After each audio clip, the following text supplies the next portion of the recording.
भगवान श्री कृष्ण के कई मित्र थे, जैसे मधुमंगल, सुबाहु, सुबल, भाद्र, सुभद्र, मणिभद्र, भोज, तो कृष्ण, बरूप, थप, श्रीदामा, सुदामा, मधुकंड, अर्जुन, विशाल, रसाल, मरकंद, सदानंद, चंद्रहास, बकुल, सारद, बुद्ध प्रकाश आदि। और इन्हीं के में से एक सुदामा के बारे में जानते हैं कुछ खास बातें। उज्जैन अवंतिका में स्थित ऋषि संदीपनी के आश्रम में बचपन में भगवान श्री कृष्ण बलराम पढ़ते थे। वहाँ उनके कई मित्र में से एक सुदामा भी थे। सुदामा श्री कृष्ण के खास मित्र थे। वे गरीब ब्राह्मण के पुत्र थे। सुदामा और श्री कृष्ण आश्रम से भिक्षा मांगने घर नगर में जाते थे। आश्रम में आकर भिक्षा गुरु माँ के चरणों में रखने के बाद ही भोजन करते थे। परंतु सुदामा को बहुत भूख लगती थी। वे चुपके से कई बार रास्ते में ही आधा भोजन चट कर जाते थे। एक बार गुरु माँ ने सुदामा को चने देकर कहा, इसमें आधे चने श्री कृष्ण को भी देना और तुम दोनों जंगल जाकर लकड़ी बिन लाओ। फिर दोनों जंगल में लकड़ी बिनने चले गए। वहाँ बारिश होने लगी और तभी दोनों एक शेर को देखकर वृक्ष पर चढ़ जाते हैं। ऊपर सुदामा और नीचे श्री कृष्ण। फिर सुदामा अपने पल्लू से चने निकालकर खाने लगता है। चने खाने की आवाज़ सुनकर श्री कृष्ण कहते हैं, अरे ये कटकट की आवाज़ कैसे आ रही है? कुछ खा रहे हो क्या सुदामा? सुदामा कहता है, नहीं, ये तो सर्दी के मारे दांत कटकटा रहे हैं। यह सुनकर श्री कृष्ण कहते हैं, अच्छा, बहुत सर्दी लग रही है क्या सुदामा? कहता है, हाँ। यह सुनकर श्री कृष्ण कहते हैं कि मुझे भी बहुत सर्दी लग रही है। सुना है कि कुछ खाने से शरीर में गर्मी आ जाती है, तो लाओ वो चने जो गुरु माता ने हमें दिए थे, दोनों बांटकर खा लेते हैं। यह सुनकर सुदामा कहता है, चने कहाँ है? वो तो पेड़ पर चढ़ते समय मेरे पल्लू से नीचे कीचड़ में गिर गए थे।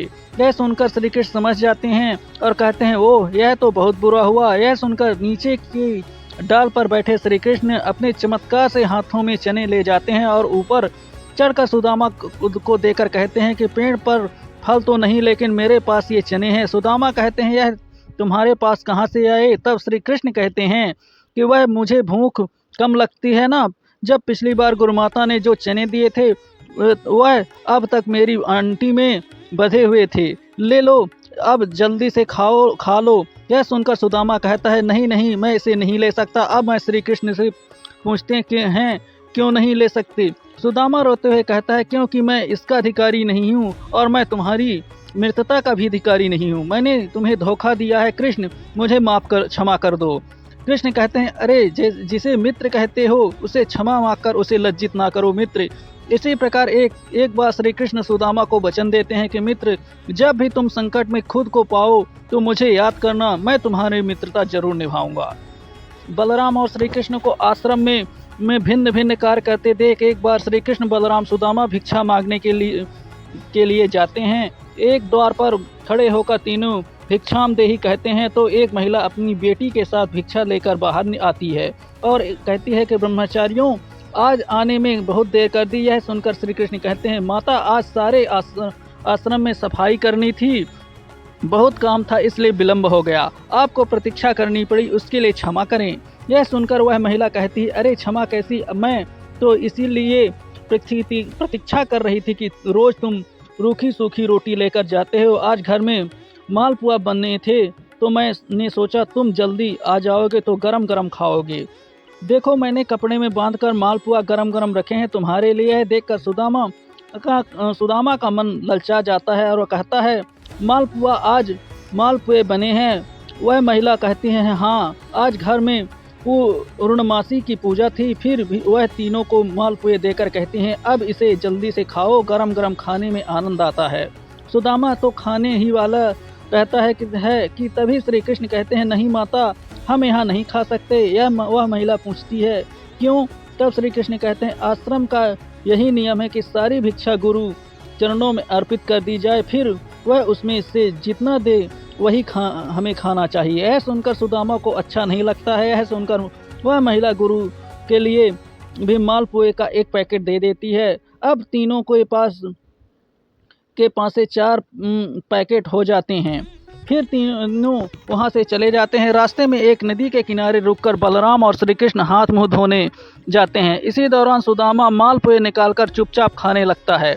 तभी श्री कृष्ण उसे मालपुए खाते हुए देख लेते हैं और मुस्कुरा देते हैं। फिर वहां चुपचाप उनके पास पहुंचकर कहते हैं, तुम समझते हो कि मैंने कुछ नहीं देखा। तभी सुदामा पत्तल को मोड़कर माल पे ढांक देता है और कहता है कि नहीं नहीं नहीं, मैं तो कुछ भी नहीं खा रहा हूँ। तब श्री कृष्ण कहते हैं, देखो झूठ बोलना पाप है। यह सुनकर सुदामा कहता है, और ब्राह्मण को भूखा रखना भी पाप है। यह सुनकर कृष्ण कहते हैं, मैं तुम्हें भूखा रख रहा हूँ। तब सुदामा कहते हैं, और क्या, कि उसने कितनी ममता से कहा था कि मेरे सामने खा लो, और तुमने आश्रम के सारे नियम बता दिए।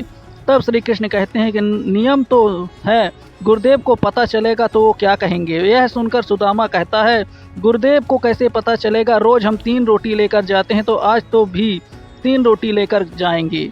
हाँ, यदि तुमने गुरुदेव को ना बता दिया तो। यह सुनकर कृष्ण कहते हैं कि देखो, मैं तुम्हारा मित्र हूँ। मित्रता का धर्म कहता है कि मित्र की कमजोरी पर पर्दा डालना चाहिए। यह सुनकर सुदामा कहता है, तुम नहीं कहोगे। श्री कृष्ण कहते हैं, कदापि नहीं।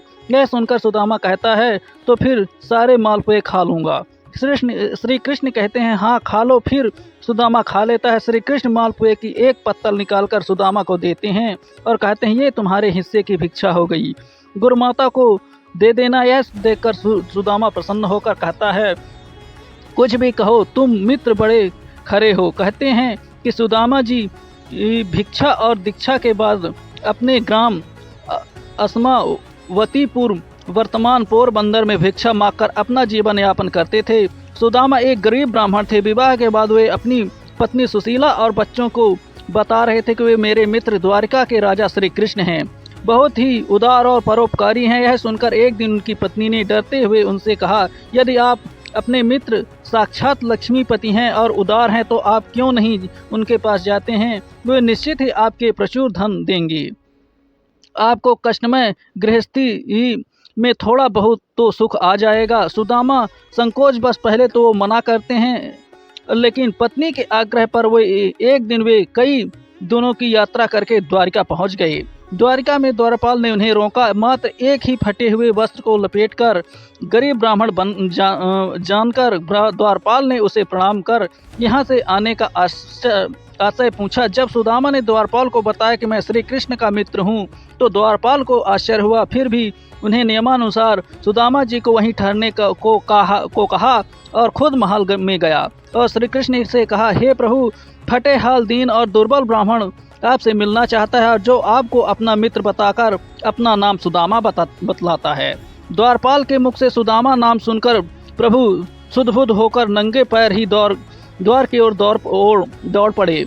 उन्हें सुदामा को देखते ही अपने हृदय से लगा लिया और प्रभु की आंखों में आंसू निकल पड़े। वे सुदामा को आदरपूर्वक अपने महल में ले गए। महल में ले जाकर उन्हें सुंदर से आसन पर बिठाया और रुक्मणी के संग उनके पैर धोए। कहते हैं कि प्रभु के उनके चरण धोने के जल की आवश्यकता ही नहीं पड़ी। उनकी दीनता और दुर्बलता को देखकर उनकी आंखों से आंसुओं की धार बहने लगी। स्नान भोजन आदि के बाद सुदामा को पलंग पर बिठाकर श्री कृष्ण उनकी चरण सेवा करने लगे और गुरुकुल में बिताए दिनों की बातें करने लगे। बातों ही बातों में यह प्रसंग भी आया कि किस तरह दोनों मित्र वन में समिधा लेने गए थे और रास्ते में मूसलाधार वर्षा होने लगी तो दोनों मित्र एक वृक्ष पर चढ़कर बैठ गए। सुदामा के पास एक पोटली में दोनों के खाने के लिए गुरुमाता के दिए हुए चने थे, किंतु वृक्ष पर सुदामा अकेले ही चने खाने लगे। चने खाने की आवाज़ सुनकर श्री कृष्ण ने पूछा कि यह क्या खा रहे हैं सखा। सुदामा ने यह सोचकर झूठ बोल दिया कि कुछ चने कृष्ण को भी देने पड़ेंगे। उन्होंने कहा, कुछ खा नहीं रहा हूँ, यह तो ठंड के मारे दांत कड़कड़ा रहे हैं। इस प्रसंग के दौरान श्री कृष्ण ने पूछा, भाभी ने मेरे लिए कुछ तो भेजा होगा। सुदामा संकोच बस एक पोटली छिपा रहे थे। भगवान मन में हंसते हैं कि उन दिन चने छिपाए थे और आज तंदूल छिपा रहा है। फिर भगवान ने सोचा कि यह मुझे जो कुछ नहीं देता वह मैं भी उसे कुछ नहीं देता, लेकिन मेरा भक्त तो अब उसने छीनना ही पड़ेगा। तब उन्होंने तंदूल की पोटली छीन ली और सुदामा को परबद्ध कर्मों की छीण करने के हेतु तंदूल को बेहद चाव से खाया। फिर सुदामा ने अपने परिवार आदि के बारे में बताया, लेकिन अपनी दरिद्रता के बारे में कुछ नहीं बताया। अंत में प्रभु ने सुदामा को सुंदर साया और सुलाया। फिर दूसरे दिन भरपेट भोजन कराने के बाद सुदामा को विदाई दी, किंतु विदाई के दौरान उन्हें कुछ भी नहीं दिया। रास्ते भर सुदामा सोचते रहे कि हो सकता है कि उन्हें इसी कारण से धन नहीं दिया गया हो कि वे कहीं उनमें अहंकार ना आ जाए। यह विचार करते करते सुदामा अपने मन को समझाते हुए जब घर पहुंचते हैं तो देखा उनकी कुटिया के स्थान पर एक भव्य महल खड़ा है और उनकी पत्नी स्वर्ण भूषणों से लदी हुई तथा सेविकाओं से घिरी हुई हैं। यह दृश्य देखकर सुदामा की आंखों में से आंसू निकल गए और वे सदा के लिए श्री कृष्ण की कृपा से अभिभूत होकर उनकी भक्ति में